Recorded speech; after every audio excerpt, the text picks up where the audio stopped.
امجد علی کی بیٹی کا آپریشن تھا اور وہ اپنی بیٹی کے لیے بہت پریشان تھا۔ امجد علی نے اپنی بیوی کے زیورات فروخت کرنے کا فیصلہ کیا۔ وہ بیوی کے زیورات لے کر سونار کے پاس گیا اور پھر وہاں سے پیسے لے کر ہسپتال آ رہا تھا کہ ایک موٹر سائیکل سوار نے اس کا پیچھا کیا اور پھر موقع دے کر اس کے سامنے آیا۔ ہاتھ میں پسٹل تھا۔ اس نے امجد سے بیگ چھیننے کی کوشش کی مگر امجد نے کسی صورت بیگ کو اپنے آپ سے الگ نہ کیا۔ جب اس نے دیکھا کہ یہ شخص بیگ نہیں چھوڑ رہا تو اس نے امجد علی کے سر میں گولی مار دی اور پھر بیگ چھین کر فرار ہو گیا۔ گھر جا کر اس نے بیگ کھولا تو بیگ میں 12 لاکھ کے علاوہ ایک بچی کی تصویر اور اس کے آپریشن کی رپورٹس بھی تھیں۔ آج شام کو اس کی بیٹی کا آپریشن تھا۔ اچانک ڈاکو اپنے کیے پر پچھتایا۔ وہ سنبل کے باپ کو تو مار چکا تھا، اب دل ہی دل میں یہ سوچ رہا تھا کہ اگر اس بچی کا باپ کے علاوہ کوئی نہ ہوا تو اس بچی کا کیا ہوگا۔ وہ بھیس بدل کر بیگ اٹھا کر ہسپتال کی جانب روانہ ہوا مگر وہ جیسے ہی ہسپتال کے احاطے میں داخل ہوا تو اس کے رونگٹے کھڑے ہو گئے کیونکہ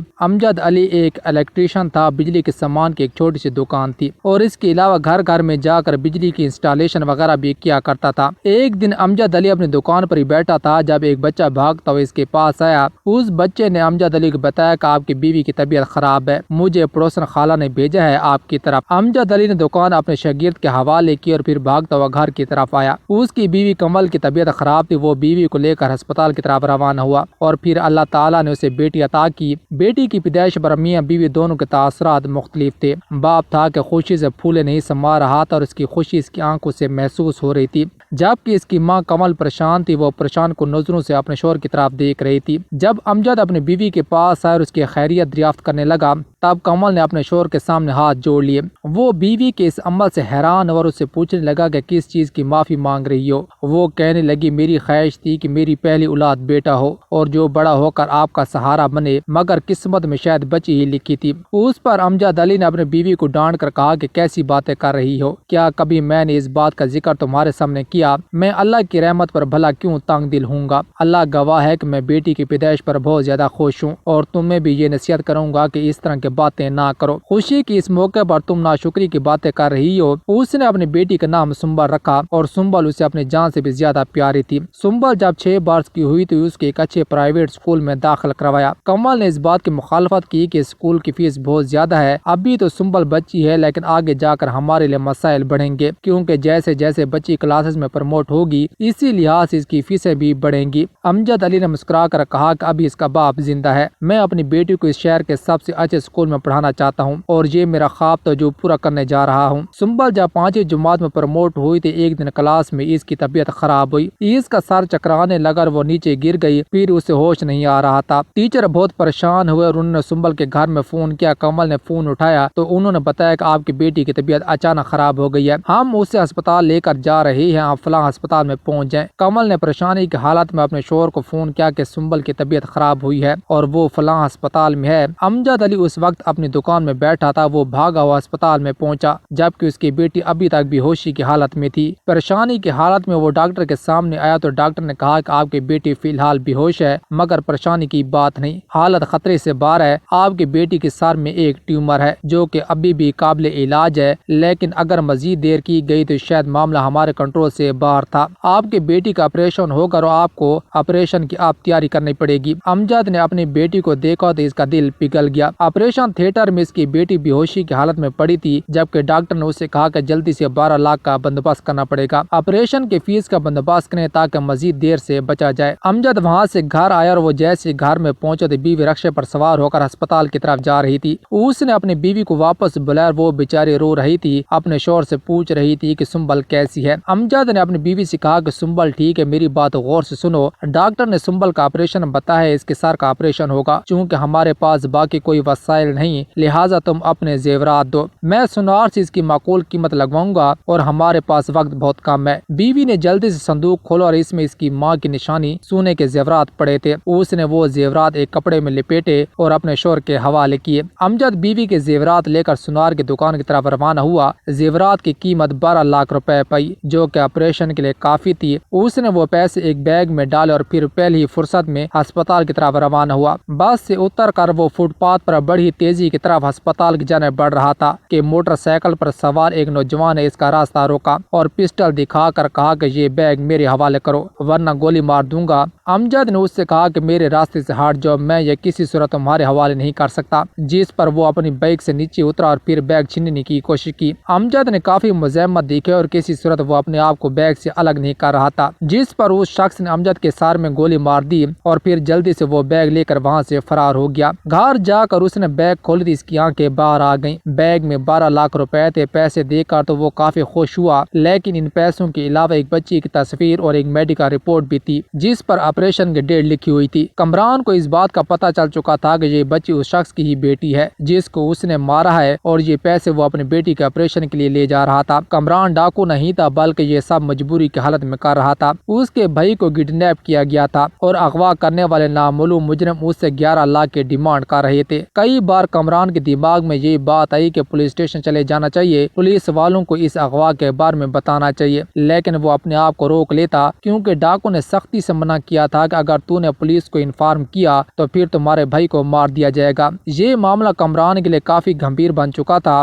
وہ اپنے بھائی کی خاطر ایک بے گناہ کی جان تو پہلے ہی لے چکا تھا، مگر اب بچی کی تصویر جب اس کی آنکھوں کے سامنے آئی تو وہ اپنے سگے بھائی کو بھی بھول گیا۔ سر سے لے کر پاؤں تک وہ پسینے سے شرابور تھا، اس کا جسم ٹھنڈا ہو رہا تھا اور ٹانگیں کانپ رہی تھیں۔ بیگ چھینتے وقت اسے اس بات کا احساس نہیں تھا کہ وہ کون سی غلطی کر رہا ہے۔ اگر اسے اس بات کا اندازہ ہوتا کہ اس نے کتنی بڑی غلطی کی ہے، اپنے بھائی کی جان بچانے کے لیے ایک بے گناہ شخص کی جان لی جو کہ اپنی بیٹی کے لیے پیسے لے کر جا رہا تھا، تو وہ کبھی بھی ایسا نہ کرتا۔ کمران وہیں سے بدلا اور پیسے لے کر ہسپتال کی طرف روان ہوا تاکہ کم از کم اس بچی کی تو جان بچائی جائے اور اس کے آپریشن میں تاخیر نہ ہو۔ وہ ہسپتال کے اندر داخل ہوا تو سامنے کا منظر دیکھ کر حیران رہ گیا۔ سنبل کا آپریشن ہو چکا تھا اور اس کی حالت خطرے سے باہر تھی۔ وہ اس موقع کی تلاش میں تھا کہ وہ سنبل کے بارے میں جان سکے۔ ایک نرس جیسی آپریشن تھیٹر سے باہر آئی تو اس نے پوچھا کہ اس لڑکی کو کیا ہوا تھا اور اب یہ کیسی ہے۔ نرس نے بتایا کہ اس کا آپریشن ہوا ہے اور اس کی سر میں ٹیومر تھا، لیکن اب اس کی کامیابی سے آپریشن ہوا ہے، مگر ہوش میں آنے کے بعد تمام ڈاکٹر اس بات کے لیے پریشان ہیں کہ ایک خبر جو بچی کے لیے کافی مشکل ہے اور اس سے چھپانے کی کوشش کی جا رہی ہے۔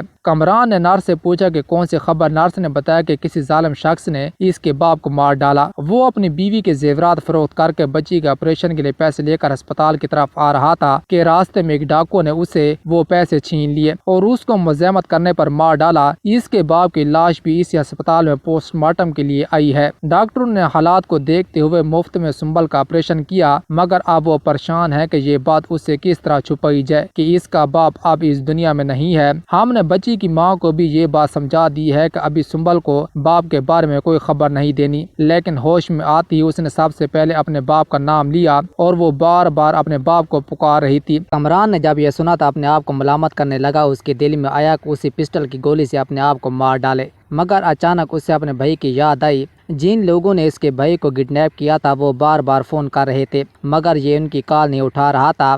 اچانک کمران ہسپتال سے واپس گیا اور پھر ویران جگہ پر ان کی کال اٹھائی تو وہ کہنے لگے کہ لگتا ہے تمہارا بھائی تمہیں عزیز نہیں، ٹھیک ہے تو پھر فلاں جگہ پر اپنے بھائی کی لاش اٹھا کر لے جانا۔ کمران نے رو کر کہا نہیں ایسا مت کرو، مجھے تم جگہ بتاؤ، میں پیسے لے کر وہاں آ رہا ہوں۔ کمران کو اس بات کی تسلی ہوئی کہ کم از کم لڑکی کی جان تو بچ گئی، مگر اس نے بے گناہ آدمی کو قتل کر کے بہت بڑا گناہ کیا ہے۔ خیر وہ ان کی بتائی ہوئی جگہ پر پہنچا۔ اغوا کرنے والے لوگوں نے ان سے پیسے لیے اور پھر اس کے بھائی کو ان کے حوالے کر دیا۔ کمران اپنے بھائی کو گلے سے لگا کر رو رہا تھا اور بار بار اسے یہ کہہ رہا تھا کہ تیرے بھائی کے ہاتھ خون سے رنگے ہیں، تیرے بھائی سے بہت بڑی غلطی ہوئی ہے، میں ابھی پولیس اسٹیشن جا کر اپنی گرفتاری پیش کرتا ہوں کیونکہ مجھ سے قتل ہوا ہے ایک بے گناہ آدمی کا۔ اس کے بھائی سلمان نے جب یہ سنا تو اسے سہارا دے کر کہا کہ بھائی جان پہلے ہم گھر چلتے ہیں، وہاں تفصیل سے بات ہوگی۔ سلمان اپنے بھائی سے ہاتھ جوڑ کر بار بار یہی کہہ رہا تھا کہ بھائی جان والدین کی وفات کے بعد آپ نے باپ اور ماں دونوں بن کر مجھے پالا، اگر آپ نے اپنی گرفتاری دے دی تو میں برباد ہو جاؤں گا، میں اکیلا اس دنیا میں کیا کروں گا، لہٰذا آپ جذبات سے فیصلہ مت کیجیے۔ کمران نے اپنے بھائی سے کہا بیٹا میں مجبور ہوں، احساس ندامت میں دن بدن ڈوب رہا ہوں، اب اس احساس کو لے کر زندگی گزارنا میرے لیے بہت مشکل ہے۔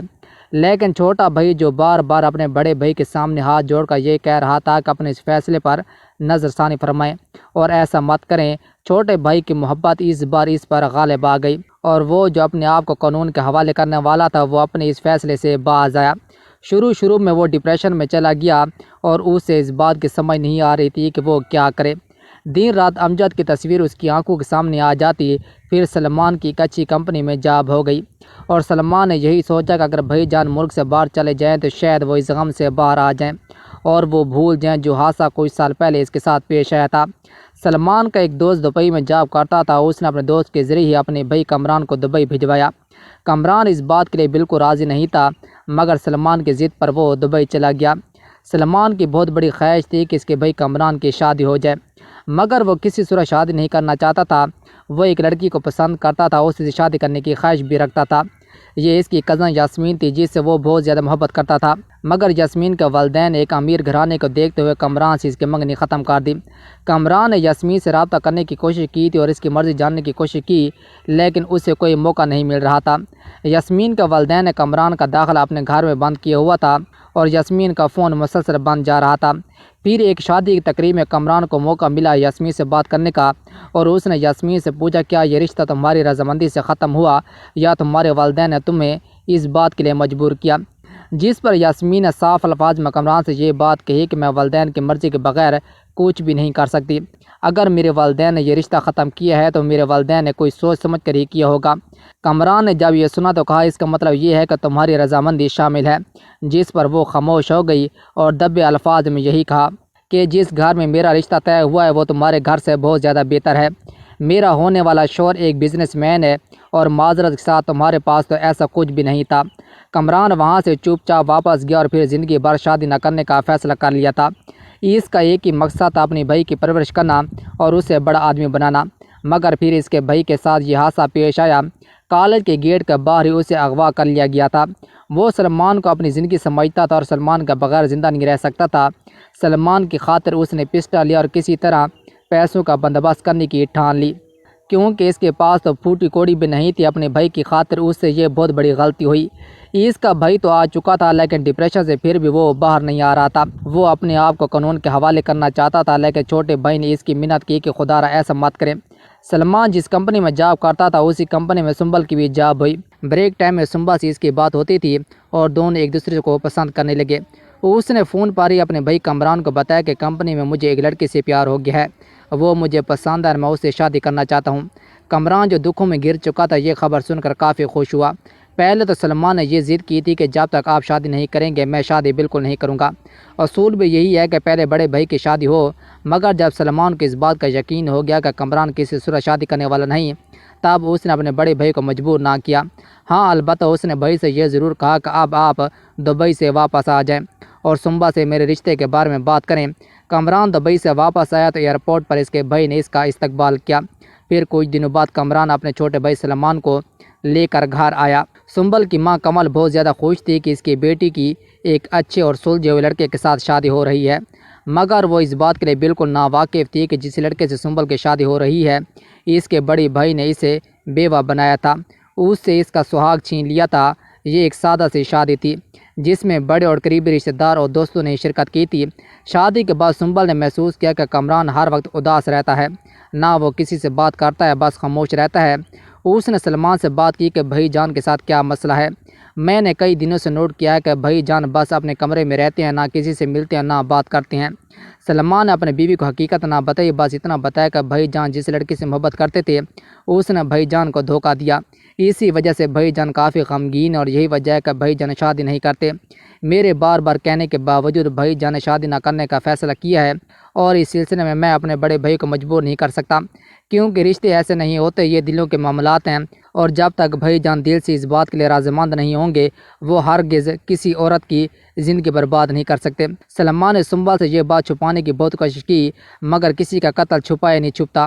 ایک دن سنبل اپنے گھر کی صفائی کر رہی تھی تو ایک پرانی سی صندوق کے پیچھے اسے ایک بیگ نظر آیا۔ اس نے بیگ کھولا تو اس کے اندر اس کے بچپن کی تصویر اور کچھ میڈیکل رپورٹس پڑی تھیں۔ وہ یہ رپورٹ دیکھ کر حیران اور سوچ میں پڑ گئی کہ میری رپورٹس سلمان کے گھر کیسی آئیں۔ پھر اس نے وہ تصویر خاموشی سے چھپا لی اور اس چیز کا تذکرہ سلمان سے نہ کیا۔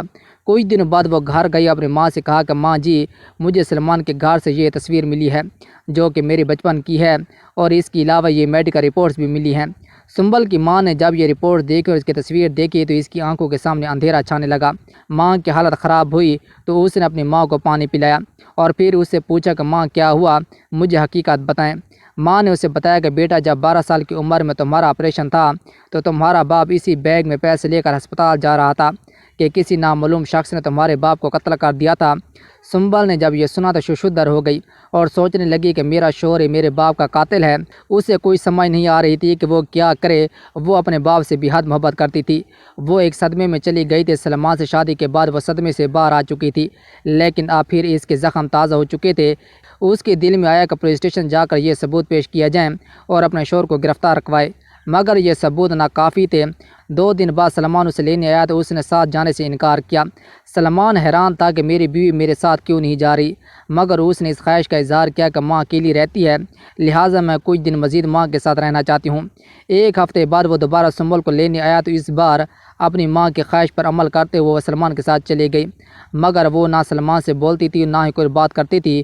وہ بار بار سنبل سے یہ کہتا تھا کہ کیا ہوا، جب سے تم گھر سے واپس آئی ہو تو میں نے تمہارے رویے میں تبدیلی دیکھی ہے، اگر مجھ سے کوئی شکایت ہے، ایسی ویسی بات ہے تو مجھ سے شیئر کرو، مگر وہ چپ رہی، کسی سے کوئی بات نہیں کرتی تھی۔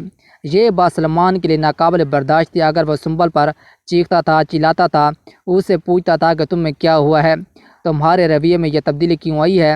ان کے درمیان جب جھگڑا بڑھ جاتا تھا تو کامران سن لیتا تھا۔ کامران کافی حد تک حقیقت سے آگاہ ہو چکا تھا۔ اپنے چھوٹے بھائی کی اس اذیت میں دیکھ کر اسے بہت تکلیف ہوتی تھی۔ وہ اس حقیقت سے واقف تھا کہ وہ دونوں ایک ہی کمرے میں رہتے ہیں، لیکن ان کے درمیان میلوں کی دوری ہو چکی ہے، اور یہ دوری سنبل کے لیے تو تکلیف دہ تھی، لیکن اس سے زیادہ سلمان اس پر بہت زیادہ پریشان تھا۔ ایک دن سنبل اور سلمان اپنے کمرے میں بیٹھے تھے کہ فائر کی آواز آئی۔ یہ فائر کامران کے کمرے میں ہوا تھا۔ سلمان بھاگتا ہوا کمرے میں گیا تو چیخنے لگا، چلانے لگا، کیونکہ کامران نے اپنے آپ کو گولی مار دی تھی۔ اس نے اپنی کان پٹی پر فائر کیا تھا اور بیڈ پر مردہ حالت میں لیٹا ہوا تھا، جبکہ اس کے ساتھ یہ خط پڑا تھا۔ خط میں یہ لکھا تھا کہ بیٹا سلمان، میں نے تجھے اپنا بیٹا بن کر ہی پالا، میں تجھے اپنا چھوٹا بھائی نہیں بلکہ بیٹا ہی سمجھتا تھا۔ میں اپنے آپ کو قانون کے حوالے کرنا چاہتا تھا، لیکن تمہاری خواہش پر میں نے ایسا نہ کیا، مگر میں اندر ہی اندر سے گھٹ رہا تھا۔ زندگی مجھ پر بہت دشوار تھی۔ مجھے معلوم ہے کہ کسی طرح وہ بیگ سنبل نے دیکھ لیا تھا۔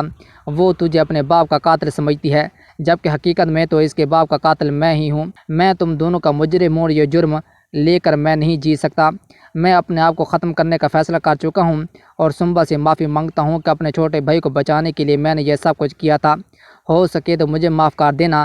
سنبل بھی دوڑتی ہوئی سلمان کے پیچھے آئی تو سلمان اپنے بھائی کی لاش سے لپٹ کر رو رہا تھا، جبکہ سنبل نے بھی وہ خط پڑھ لیا۔ سنبل کو معلوم ہو چکا تھا کہ اس کا شوہر بے گناہ ہے، جبکہ اس کے باپ کو مارنے والا اب اس دنیا میں نہیں رہا۔ اپنے بڑے بھائی کی جدائی میں سلمان بیمار پڑ گیا، اور ان حالات میں سنبل اپنے شوہر کو اکیلا نہیں چھوڑنا چاہتی تھی، لہٰذا اس نے اپنے شوہر کا ساتھ دیا۔ سلمان کو ساری زندگی اس بات کا افسوس رہا کہ کاش وہ اپنے بھائی کو اس بات کی اجازت دے دیتا کہ وہ اپنے آپ کو قانون کے حوالے کر دے، کم از کم اس کا بھائی خودکشی تو نہ کرتا۔ محبت بڑا خود غرض جذبہ ہے۔